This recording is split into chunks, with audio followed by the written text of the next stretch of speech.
ಸರ್ಕಾರದ ವಿರುದ್ಧ ಮತ್ತೆ ಗುತ್ತಿಗೆದಾರರು ರೊಚ್ಚಿಗೆದ್ದಿದ್ದಾರೆ. ಕಾಂಗ್ರೆಸ್ ಹೈಕಮಾಂಡ್ ನಾಯಕರನ್ನ ಭೇಟಿ ಮಾಡುವ ನಿರ್ಧಾರಕ್ಕೆ ಬಂದಿದ್ದಾರೆ. ಹೀಗಾಗಿ ಸಿದ್ದರಾಮಯ್ಯ ಅವರು ಎಚ್ಚೆತ್ತುಕೊಂಡಿದ್ದಾರೆ. ಇವತ್ತು ಸಂಜೆ 4 ಗಂಟೆಗೆ ಸಭೆ ಕೂಡ ನಿಗದಿಯಾಗಿದೆ. ಗುತ್ತಿಗೆದಾರರು ಗರಂ ಆಗಿದ್ದಾರೆ. ಡಿಸಿಎಂ ಡಿಕೆಶಿ ಸೇರಿದಂತೆ 4 ಸಚಿವರ ವಿರುದ್ಧ. ಭೈರತಿ ಸುರೇಶ್, ಪ್ರಿಯಾಂಕ್ ಖರ್ಗೆ, ಜಮೀರ್ ಸೇರಿದಂತೆ ಕೆಲ ಸಚಿವರ ವಿರುದ್ಧ ಗುತ್ತಿಗೆದಾರರು ತಮ್ಮ ಅಸಮಾಧಾನ ಹೊರಹಾಕ್ತಿದ್ದಾರೆ. ಬಾಕಿ ಬಿಲ್ ಬಿಡುಗಡೆ ಮಾಡ್ತಾ ಇಲ್ಲ ಅಂತ ಗರಂ ಆಗಿದ್ದಾರೆ. ಡೋಂಟ್ ಕೇರ್ ಅಂತಿರುವಂತಹ ಸಚಿವರ ನಡೆಗೆ ಕಿಡಿಕಾರ್ತಾ ಇದ್ದಾರೆ. ಸಭೆ ಕರೆಯುವಂತೆ ಪತ್ರ ಬರೆದರೂ ಕೂಡ ಕೇರ್ ಮಾಡ್ತಿಲ್ಲ.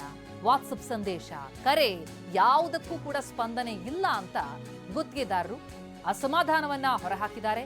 ಹೀಗಾಗಿ ಕಾಂಗ್ರೆಸ್ ಹೈಕಮಾಂಡ್ ಭೇಟಿ ಮಾಡುವ ನಿರ್ಧಾರಕ್ಕೆ ಕೂಡ ಬಂದ್ರು. ಅವ್ರು ಬರೆದಿರುವಂತಹ ಪತ್ರ ಕೂಡ ನೋಡ್ತಾ ಇದ್ದೀವಿ. ಈ ಹಿನ್ನೆಲೆಯಲ್ಲಿ ಎಚ್ಚೆತ್ತುಕೊಂಡಂತಹ ಸಿಎಂ ಈಗ ಸಭೆಗೆ ಸಮಯ ನಿಗದಿ ಮಾಡಿದ್ದಾರೆ. ಇವತ್ತು ಸಂಜೆ 4 ಗಂಟೆಗೆ ಸಭೆ ನಡೆಯಲಿದೆ. ಈ ಬಗ್ಗೆ ಇನ್ನಷ್ಟು ಡೀಟೇಲ್ಸ್ ಕೊಡ್ತಾರೆ ನಮ್ಮ ಪ್ರತಿನಿಧಿ ಪ್ರಸನ್ನ. ಈಗ ಸಂಪರ್ಕದಲ್ಲಿದ್ದಾರೆ. ಪ್ರಸನ್ನ, ಗುತ್ತಿಗೆದಾರರು ಆಗಾಗ ತಮ್ಮ ಅಸಮಾಧಾನವನ್ನು ಹೊರಹಾಕ್ತಲೇ ಇದ್ದಾರೆ. ಆದರೂ ಕೂಡ ಅವರನ್ನ ಸಮಾಧಾನ ಪಡಿಸುವಂತಹ ಪ್ರಯತ್ನಗಳಾಗಿಲ್ಲ. ಈಗ ಬಹುಶಃ ಇದು ತಾರಕಕ್ಕೇರಿದೆ ಅಂತ ಸಿಎಂ ಸಭೆ ನಿಗದಿ ಮಾಡಿದಾರಾ? ಏನು ಹೇಳ್ತಿದ್ದಾರೆ ಗುತ್ತಿಗೆದಾರರು? ಈ ಸಭೆಯಿಂದ ಉತ್ತರ ಸಿಗಬಹುದಾ?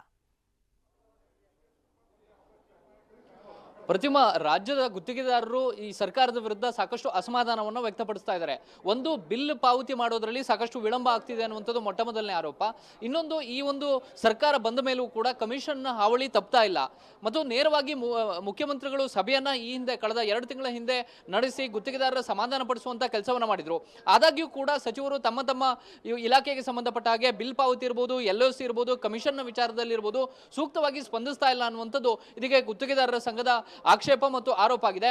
ಇದಕ್ಕೆ ಸಂಬಂಧಪಟ್ಟ ಹಾಗೆ ಕೇವಲ ಬೆಂಗಳೂರು ಮಾತ್ರವಲ್ಲ, ರಾಜ್ಯದ ಬೇರೆ ಬೇರೆ ಜಿಲ್ಲೆಗಳ ಗುತ್ತಿಗೆದಾರರು ಕೂಡ ಗುತ್ತಿಗೆದಾರರ ಸಂಘಕ್ಕೆ ಪತ್ರವನ್ನು ಬರೆದು ಸಚಿವರ ಕಾರ್ಯವೈಖರಿಯ ಬಗ್ಗೆ ಮತ್ತು ಅವರು ತಮ್ಮನ್ನ ಪರಿಗಣನೆಗೆ ತೆಗೆದುಕೊಳ್ತಾ ಇಲ್ಲ ಅಂತ ಹೇಳಿ ಸಾಕಷ್ಟು ದೂರುಗಳನ್ನ ಸಲ್ಲಿಸಿದಂತ ಹಿನ್ನೆಲೆಯಲ್ಲಿ ಎಲ್ಲ ಸಚಿವರಿಗೂ ಕೂಡ ವೈಯಕ್ತಿಕವಾಗಿ ರಾಜ್ಯ ಗುತ್ತಿಗೆದಾರರ ಸಂಘ ಪ್ರತ್ಯೇಕವಾಗಿ ಪತ್ರವನ್ನು ಬರೆದಿತ್ತು. ಆದರೂ ಕೂಡ ಸಚಿವರಿಂದ ಸೂಕ್ತವಾದ ಸ್ಪಂದನೆ ಸಿಗದೇ ಇರುವಂತಹ ಹಿನ್ನೆಲೆಯಲ್ಲಿ ಇದೀಗ ಹೈಕಮಾಂಡ್ ನಾಯಕರನ್ನ ಭೇಟಿಯಾಗಬೇಕು ಅಂತೇಳಿ ಕಳೆದ ವಾರ ನಡೆದಂತಹ ಗುತ್ತಿಗೆದಾರರ ಸಂಘದ ಸಭೆಯಲ್ಲಿ ನಿರ್ಣಯವನ್ನು ಕೈಗೊಳ್ಳಲಾಗಿದೆ. ಆ ನಿರ್ಣಯ ಮುಖ್ಯಮಂತ್ರಿಗಳು ಮತ್ತು ಉಪಮುಖ್ಯಮಂತ್ರಿಗಳ ಗಮನಕ್ಕೂ ಕೂಡ ಗುತ್ತಿಗೆದಾರರ ಸಂಘದ ಪದಾಧಿಕಾರಿಗಳು ತಿಳಿಸಿದ್ದಾರೆ. ಇದಾದ ಕೂಡಲೇ ಇದೀಗ ಮುಖ್ಯಮಂತ್ರಿಗಳು ಮತ್ತೊಮ್ಮೆ ಎಚ್ಚೆತ್ತುಕೊಂಡು ಇವತ್ತು ಸಂಜೆ 4 ಗಂಟೆಗೆ ಕರ್ನಾಟಕ ರಾಜ್ಯ ಗುತ್ತಿಗೆದಾರರ ಸಂಘದ ಪದಾಧಿಕಾರಿಗಳ ಜೊತೆಗೆ ಮತ್ತೊಂದು ಸುತ್ತಿನ ಸಭೆಯನ್ನು ನಡೆಸ್ತಾ ಇದ್ದಾರೆ.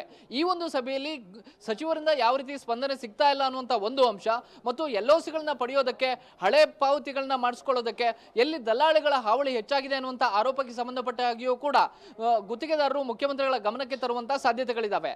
ಕಾಂಗ್ರೆಸ್ ಸರ್ಕಾರ ಬರೋದರಲ್ಲಿ ಗುತ್ತಿಗೆದಾರರ ಪಾತ್ರ ಅತ್ಯಂತ ಮಹತ್ವದ್ದಾಗಿತ್ತು. ಕಳೆದ ಬಿಜೆಪಿ ಸರ್ಕಾರ 40% ಕಮಿಷನ್ ಆರೋಪವನ್ನ ಇದೇ ಗುತ್ತಿಗೆದಾರರ ಸಂಘ ಮಾಡಿತ್ತು. ಅವತ್ತು ಕಾಂಗ್ರೆಸ್ನ ನಾಯಕರಿರ್ಬೋದು, ವಿರೋಧ ಪಕ್ಷದಲ್ಲಿ ಇದ್ದಂತ ಕಾಂಗ್ರೆಸ್ನ ಎಲ್ಲ ನಾಯಕರು ಕೂಡ ಮುಖ್ಯಮಂತ್ರಿಗಳ ಆದಿಯಾಗಿ ಭರವಸೆಯನ್ನು ಕೊಟ್ಟು ಗುತ್ತಿಗೆದಾರರ ಸಮಸ್ಯೆಯನ್ನ ಬಗೆಹರಿಸ್ತೀವಿ ಅನ್ನುವಂತ ಮಾತನ್ನ ಹೇಳಿದ್ರು. ಆದ್ರೆ ಸರ್ಕಾರ ಬಂದು 2-2.5 ವರ್ಷ ಆಗ್ತಾ ಇದ್ರು ಕೂಡ ಗುತ್ತಿಗೆದಾರರ ಹಳೆ ಪಾವತಿಗಳು ಇನ್ನೂ ಕೂಡ ಭರ್ತಿಯಾಗಿಲ್ಲ. ಅಂದ್ರೆ ಬಿಜೆಪಿ ಕಾಲದಲ್ಲಿ ಮಾಡಿದಂತ ಕೆಲಸ ಕಾರ್ಯಗಳಿಗೆ ಇನ್ನೂ ಕೂಡ ಬಿಲ್ ಕೊಡುವಂತದ್ದು, ಹಣವನ್ನ ಅನುದಾನವನ್ನ ಮಂಜೂರು ಮಾಡುವಂತದ್ದು, ಇದು ಪ್ರಕ್ರಿಯೆ ಹೀಗೆ ವಿಳಂಬವಾಗಿ ಸಾಗ್ತಾನೆ ಇದೆ. ಈ ಕಾರಣಕ್ಕೋಸ್ಕರ ಸಾಕಷ್ಟು ಗುತ್ತಿಗೆದಾರರು ಆಕ್ಷೇಪವನ್ನು ವ್ಯಕ್ತಪಡಿಸ್ತಾ ಇದ್ದಾರೆ. ಇವತ್ತು ಮುಖ್ಯಮಂತ್ರಿಗಳ ಸಭೆಯಲ್ಲಾದ್ರೂ ಇದಕ್ಕೊಂದು ಶಾಶ್ವತ ಪರಿಹಾರ ಸಿಗುತ್ತಾ, ಅಥವಾ ಮುಖ್ಯಮಂತ್ರಿಗಳು ಸೇರಿದಂತೆ ಎಲ್ಲ ಸಚಿವರು ಕೂಡ ಹಿಂದಿನ ಸರ್ಕಾರದ ಮೇಲೆ ಆರೋಪವನ್ನು ಮಾಡಿ ಕೈ ತೊಳ್ಕೊಳ್ತಾರಾ? ಸಾಕಷ್ಟು ಕುತೂಹಲವನ್ನ ಕೆರಳಿಸ್ತಾ ಇದೆ. ಪ್ರತಿಮಾ, ಥ್ಯಾಂಕ್ಸ್ ಪ್ರಸನ್ನ ತಮ್ಮ ಮಾಹಿತಿಗೆ.